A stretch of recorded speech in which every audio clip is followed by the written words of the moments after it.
নমস্কার, 24 ঘন্টা আপনাদের স্বাগত। আপনাদের সঙ্গে রয়েছে আমি অর্পিতা। শুরুতে যে খবরের দিকে আমরা নজর রাখবো, স্মার্ট সিটির তালিকায় এবার কলকাতার নিউ টাউন। ফাস্ট ট্র্যাক পদ্ধতিতে দ্বিতীয় দফায় আজ দেশের 13টি শহরকে স্মার্ট সিটি হিসাবে ঘোষণা করলো কেন্দ্র। তালিকায় ষষ্ঠ স্থানে রয়েছে নিউ টাউনের নাম।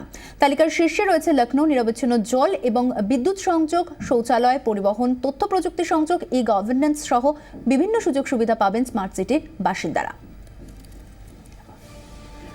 কেন্দ্রীয় সরকারের এই প্রকল্পের আওতায় দেশের 100টি শহরকে 2019-20 মধ্যে স্মার্ট সিটি হিসাবে গড়ে তোলার লক্ষ্যমাত্রা নেওয়া হয়েছে। প্রথম বর্ষে 200 কোটি টাকা এবং পরবর্তী 3 বছর 100 কোটি টাকা করে সংশ্লিষ্ট শহরগুলিকে অনুদান দেবে কেন্দ্র।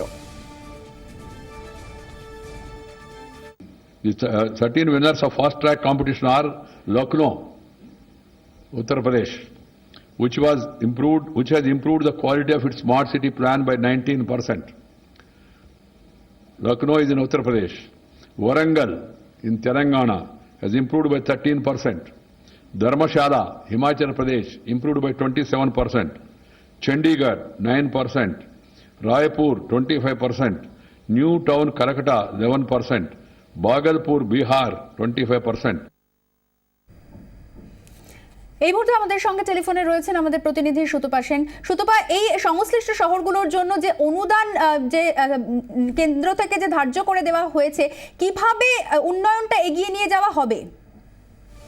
দেখো অর্পিতা, প্রথমে যেটা বলবো যে রাজ্যের জন্য এটা যথেষ্ট সুখবর, কারণ নিউ টাউন এবং সল্টলেকের নাম আগেই আশা করা হয়েছিল রাজ্য সরকারের তরফ থেকে যে স্মার্ট সিটির যে তালিকা সেখানে অন্তর্ভুক্ত হবে। যদিও প্রথম তালিকায় দুটো সিটির কোনোটারই নাম ছিল না এবং সেই সময় রাজ্য সরকার তার প্রতিবাদ জানিয়ে কেন্দ্রকে চিঠিও লিখেছিলেন রাজ্যের মন্ত্রী ফিরহাদ হাকিম।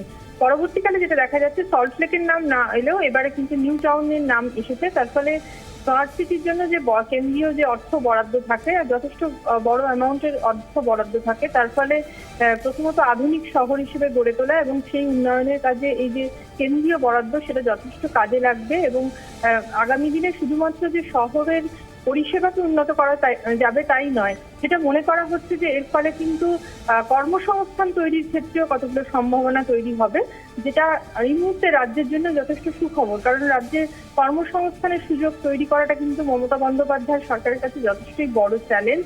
সেই জায়গা থেকেও কিন্তু এই যে তালিকায় অন্তর্ভুক্ত হওয়া নিউ টাউন সেটাকে যথেষ্ট সদর্থকভাবে দেখছে। তাহলে শুধু একটা কথা বলা যায়, প্রথম তালিকায় কলকাতার কোনো শহরের নাম না থাকা এবং দ্বিতীয় তালিকায় ষষ্ঠ স্থানে নিউ টাউনের নাম থাকা, কোথাও সেই বিতর্কটার অবসান ঘটলো না? বিতর্কের অবসান এখনো ঘটেনি। তার কারণ হচ্ছে যে সল্টলেকের নাম না থাকাটা, এবং শুধু তাই নয়, শুধুমাত্র রাজ্যের কিন্তু এই দুটো শহরের নাম ছিল তাই নয়, বেশ কয়েকটা প্রায় 10টা শহরের নাম প্রাথমিকভাবে পাঠিয়ে দেওয়া হয়েছিল রাজ্যের তরফ থেকে। সেখানে বলা হয়েছিল যে 4টে শহরকে স্মার্ট সিটির তালিকায় আনা হবে। দেখা গেল কার্যক্ষেত্রে কিন্তু এখনো পর্যন্ত মাত্র একটা শহরের নামই তালিকায় এসেছে। কাজেই বলা যেতে পারে যে যে চাহিদা রয়েছে রাজ্যের তরফে সেটা কিন্তু পরিপূর্ণভাবে পূর্ণ হলো না। তবে হ্যাঁ, একটা মাত্র শহর আসা, সেটা খানিকটা আশার আলো যে ভবিষ্যতে আগামী দিনে হয়তো অন্য শহরগুলোকেও তালিকায় আনা হবে। ধন্যবাদ সুতপা।